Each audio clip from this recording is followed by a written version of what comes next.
Good day, listeners. This is DJ Rokoma, here to discuss about drug receptors and pharmacodynamics. Pharmacodynamics refers to the mechanisms and effects of medications within the body, or more simply, it's what medications do to the body and how they do it. Alright, so in order to have an effect, most medications have to reach their target cells and bind to a receptor. Receptors are specialized proteins, both in the cell membrane and inside the cell, that can bind to a ligand and get triggered to alter their shape or activity. This gives rise to a signal cascade of intracellular molecules, the second messengers, which ultimately results in some changes in the cell's function. Intracellular receptors are typically located in the cytoplasm or nucleus of the cell and recognize small, hydrophobic ligands or water-hating ligands. These include molecules like steroids, which are happy to diffuse across a phospholipid membrane. Once bound to the ligand, the receptor-ligand complex attaches to specific DNA sequences that activate or inhibit specific genes.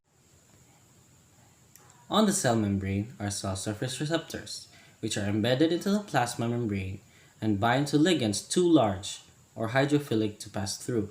Hydrophilic meaning water-loving. Based on their structure and properties, cell surface receptors fall into three main types.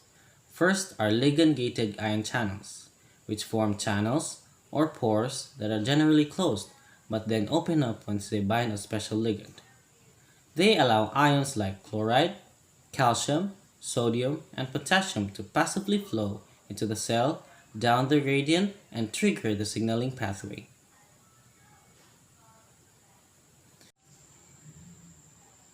Next are the G-protein coupled receptors, also known as 7-pass transmembrane receptors, which means they are really long proteins that have one end sitting outside of the cell. And then the snake-like protein dips in and out of the cell membrane 7 times, and finally ends in the inside of the cell. The ligand binds to the end sitting outside of the cell, and the end of the protein that's within the cell activates guanine nucleotide binding proteins, or G proteins, which contain an alpha, beta, and gamma subunit. Normally, the alpha subunit binds to a guanosine diphosphate or GDP molecule and the G protein is inactive. When a ligand binds to the receptor, the G protein changes shape, causing the alpha subunit to release the GDP and allowing the guanosine triphosphate or GTP to bind. This causes the alpha subunit to detach and trigger other proteins in the signaling pathway.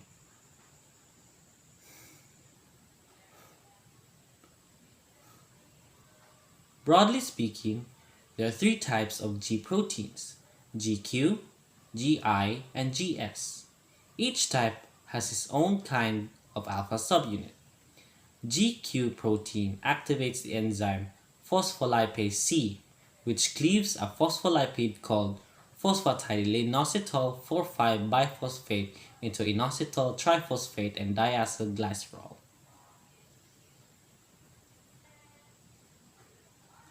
On the other hand, protein GS and GI stimulate or inhibit, respectively, the enzyme adenylate cyclase, which takes adenosine triphosphate or ATP and removes 2 phosphate molecules and transforms it into cyclic adenosine monophosphate or CAMP.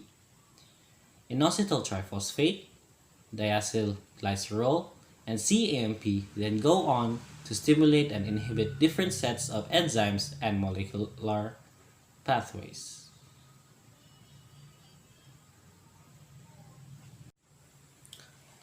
Finally, there are the enzyme-coupled receptors. These are usually single-pass transmembrane proteins, meaning that they have only one transmembrane segment. The extracellular end of these receptors binds to ligands, and their intracellular end has enzyme activity. The enzymatic domain is usually a protein kinase which phosphorylates other molecules. When a ligand binds, it triggers a conformational change in the enzymatic domain to form high affinity binding sites for the second messengers. These second messengers get phosphorylated by the tyrosine kinases before heading off to activate other proteins in the signal pathway. Alright, so every cell has a unique combination of many different types of receptors. And in theory, each medication is specific to a particular receptor, just like each key fits into and opens a particular lock. This is described as a medication specificity. In reality though, no drug is 100% specific, meaning it could also bind to other receptors that are similar to its intended target, which is why all medications cause side effects. Now, the way a medication and a receptor interact with each other is ruled by two main principles: affinity and intrinsic activity. Affinity is how strongly a medication binds to its receptor. This is mainly determined by the strength of the chemical bond between the two. The higher the affinity, the higher the potency, which is the amount of medication needed to elicit an effect. So, medications with high affinity can produce an effect at a lower dose. Okay, after the medication binds to its receptor, it must also able to activate the receptor. This ability is known as intrinsic activity. Ultimately, the intensity of response to the medication depends on both the number of receptors bound to the medication as well as its intrinsic activity. The maximum effect the medication can produce is called the efficacy.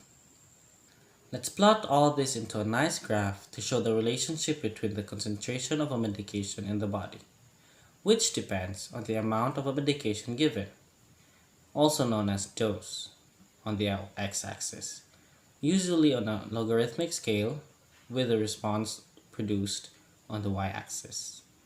What we get is an S-shaped curve called dose-responsive curve. At first, the curve is more or less flat. That's because the concentration is too low, so not enough receptors bind to the medication to cause a significant response. As the concentration increases, more receptor medication complexes form, so the response to the medication climbs upward. This is described as graded dose-response relationship. Eventually, we reach a point where all the receptors get occupied, so the curve starts to flatten out. This is where the maximum response or effect, abbreviated as Emax, is achieved, which is a measure of a medication's efficacy. Now, if we move to the point where 50% of the maximum effect is produced, the effective concentration of the medication producing this effect, known as EC50, marks its potency. So the smaller the EC50, the less it takes to get halfway of the maximum effect, the more potent the medication is. A similar concept of this is ED50, which is effective dose of a medication that needs to be given to a certain population so that 50% or half of them see an effect. To illustrate this, let's plot the dose-responsive curves of two medications, medication A and B, on the same graph. Notice both reach the same maximum effect or Emax on the y-axis, so the same efficacy. However, on the x-axis, the EC50 required to produce 50% of that effect is much lower for medication A than B, meaning medication A is a lot more potent than B. In other words, the closer the curve is to the left, the higher the potency is.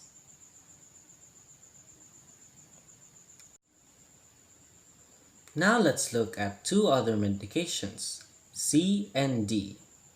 Medication C achieves a higher maximum effect on the y-axis, meaning that it's more efficacious than D. In other words, the higher the curve, the higher the efficacy. At the same time, though on the x-axis, the EC50, 50% of the effect is the same for both, so they are equally potent.